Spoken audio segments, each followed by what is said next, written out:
We're continuing our conversations about fathers. I'm here with Brian Boyle, the New York Rangers. Nice to see you. Nice to see you, Eric. Good to see you. So, growing up, tell me about your dad.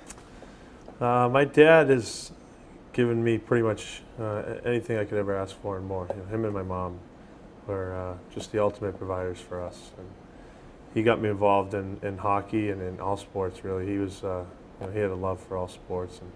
And when I was younger, he was always my dad. He was a coach too. He was a friend. And as time's gone on and as I've gotten older and it's evolved, he's still my dad. He'll always be my dad. I look to him for a lot of advice and support, but he's become also my best friend.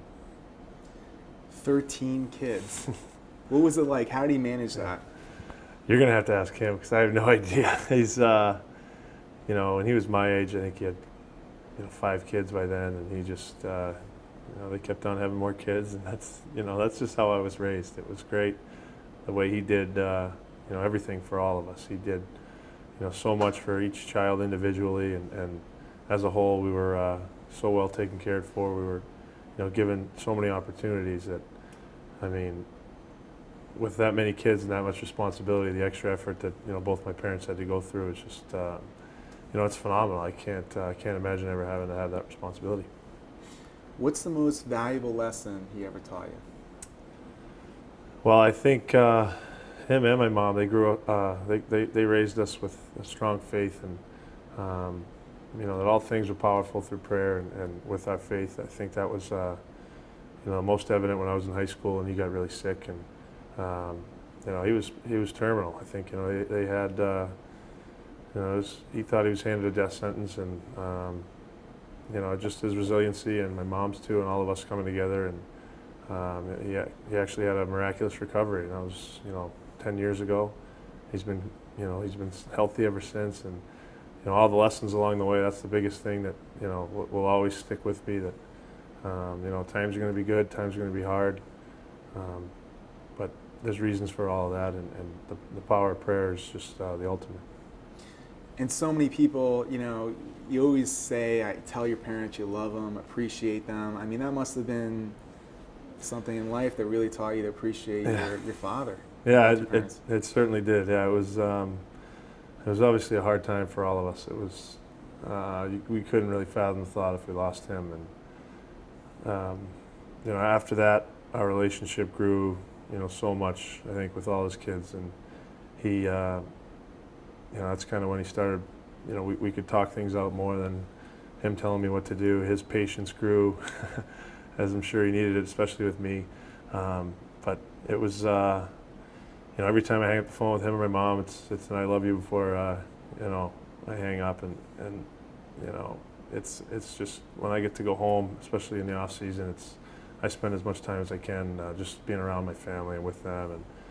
And he's a leader. He's got 15 grandkids now, and he didn't want to be called grandpa because he was so young when he became a grandfather. They call him chief, and that's what he is. He's the chief. He runs the show, and obviously, other than my mom, she really runs the show. But for all of us, he's the man. And thinking about growing up, is there a favorite memory you have of him? There's quite a few. In college, we won the Hockey East tournament, and just that experience out afterwards. We all went out for some dinner, and I had a couple beers, and he was in the middle. We were all we were singing some songs and celebrating as a team, and he was in the middle taking our trophy. I guess there were hats, that said Hockey East champions on it, and it was just one of the most fun times I've ever seen him have personally. And whenever he gets around the team, he just loves to talk to the guys, and he wants to be a part of it, and I love having him around. That was a fun time, and every time he comes to New York, we always have a blast. He loves it. He's in the green room. He's shaking all the team's hands, trying to be a part of it, and it's great because everyone knows who he is, and it's always great hearing positive feedback when people meet my dad and come to me and tell me what a great guy he is. And is there a quality that he has that you wish you had more of? Well, I mean, just the people that know him, and when I go to a Dunkin' Donuts or something in the Boston area or my hometown, and people they say, you know, you look just like your father. I know your father, and they can go on and on about him and you know what he's done for them or how he's touched them. It's amazing with all the responsibility he has, with all the kids he has, and everything that's on his plate. How he's he's a pretty giving person. He's very generous. He tries to make people feel better, and if I could be more like that, especially with a little bit more time on my hands, that would be something that I feel like a responsibility towards doing. And as I get a little bit more mature and as I get older, I think I can grasp it a little bit better to see what kind of a man he really is and what it takes to be that kind of man. And finally, would you like to say Happy Father's Day to your dad, and as well as all to the other fathers out there? Yeah, and all the fathers out there, especially you, Dad, I want to say Happy Father's Day.